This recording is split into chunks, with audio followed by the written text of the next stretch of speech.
Yo, what's up mga brad? So, para ngayon ay tuturuan ko kayo paano mag-convert ng link ng Shopee link gamit ang ating phone lang. Okay, so punta muna tayo sa ating Shopee. Then, ito yung nag-convert tayo kanina. Then, punta muna tayo sa ating home. So, maghahanap tayo ng sample item nating i-convert. Then, ipopost natin sa ating Shopee video. So, may mga iba't ibang paraan para mag-convert ng link o mag-promote ng link sa ating mga social media. So, ito yung nakita natin. Itong racework na pedal kasi ang niche natin is sa bike at saka sa motor. Well, depende naman yon sa niche nyo. So, nire-review lang po natin to. So, pwede na siyang i-download yung video ay yung picture, hindi na siya pwede naman yung i-screenshot, then pwede namang hindi. Okay? So, sa akin kasi dina-download ko lang. Maganda tong i-promote kasi ang taas ng rating niya, 4.9 tsaka 3.7 yung nabenta na. Okay, so click nyo yung arrow sign dyan. Yan, so mapupunta kayo sa ibang features, yan po. So yan yung pwede nyong i-share.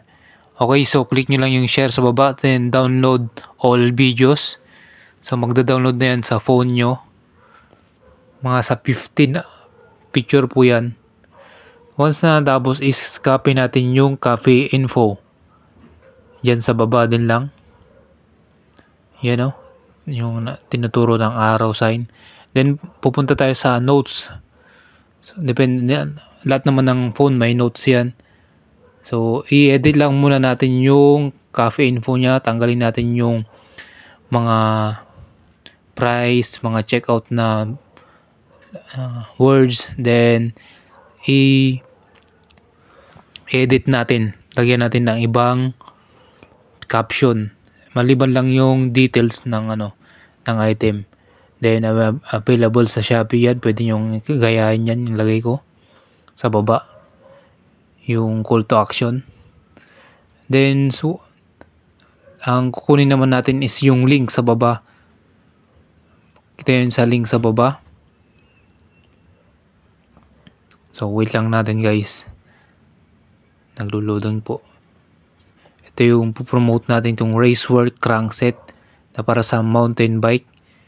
Okay, so andito tayo ulit sa home, then pupunta tayo sa ating affiliate. Scroll down lang po natin, tapos pupunta tayo sa ating custom link. Ayan po, then ipipaste natin yung link na kinapin natin sa item para ma-convert. Yan o. So, once na paste na natin, i-convert na po natin dyan sa baba. Makikita nyo naman dyan sa baba. Tapos na-convert. Yan na po yung item nating po promote. So, meron dyan sa baba din. Copy link natin sa baba. Once na copy link, paste natin sa ating notes. Once na paste, select all. Yan po. Parang copy paste lang po itong convert. Then once na copy natin, punta naman tayo sa ating Facebook. Then post na natin. Pili lang po tayo ng picture na ating ipopromote.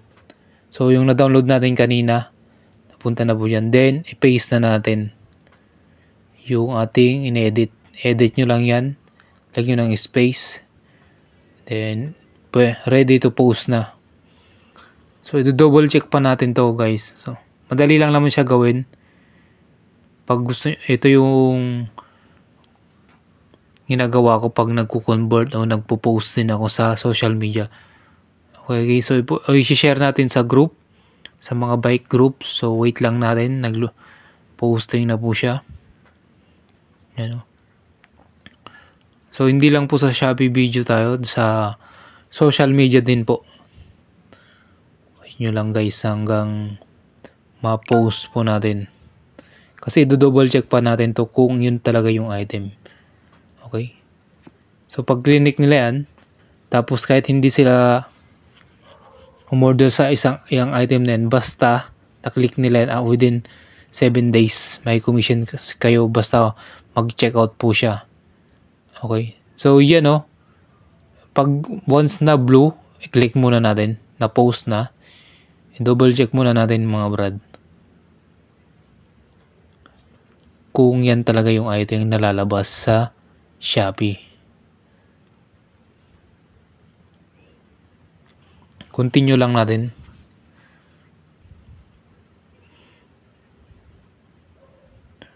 Wait nyo lang guys, mga brad. So malapit na pala tayo mag 900 sana abutin natin ng 1,000 before matapos ang February.